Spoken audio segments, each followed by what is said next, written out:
Hey, what's going on, guys? Greg DiPalma here at the Bass University, and today we're talking about one of the greatest inventions in the history of bass fishing. It's a trolling motor that's changed the game. It's the Minn Kota Ultrex.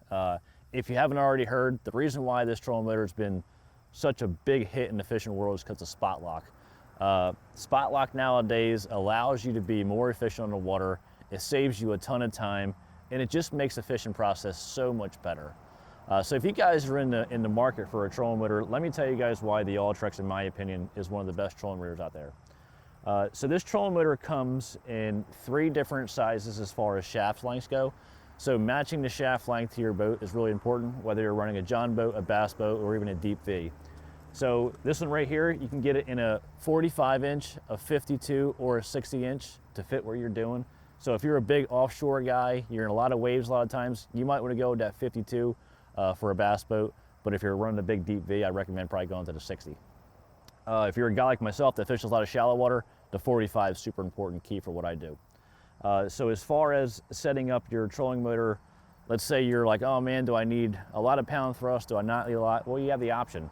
You can run an 80-pound thrust, which is 24 volt, or if you wanted to, you can jump it up to a 112, which is a 36 volt system. So there's a lot of functionality with this trolling motor. There's just not only SpotLock. You have the option to integrate this trolling motor. If you're a Hummingbird guy, you can run the whole entire system together with Hummingbird Minn Kota, and you can sit at the console and drive this trolling motor basically, or you can stand up front and drive with the foot pedal. Now this trolling motor also has, it's a cable drive, but it's a power cable drive. The big advantage to having a cable drive is there's zero play within the turns. So if this was a fully electric trolling motor, you would turn and it would never ever lock like it will on a cable drive. So the cable drive to me is still equally as important. You know, for me too, with forward facing sonar, with the head moving nowadays, it just seems like, for me, you know, where that head's pointing at, that's where my forward facing sonar is pointing at. So I like that the head actually rotates and moves around on this thing. You also have the option too. You can just buy, as far as down in the boot here, you can get a 2D setup.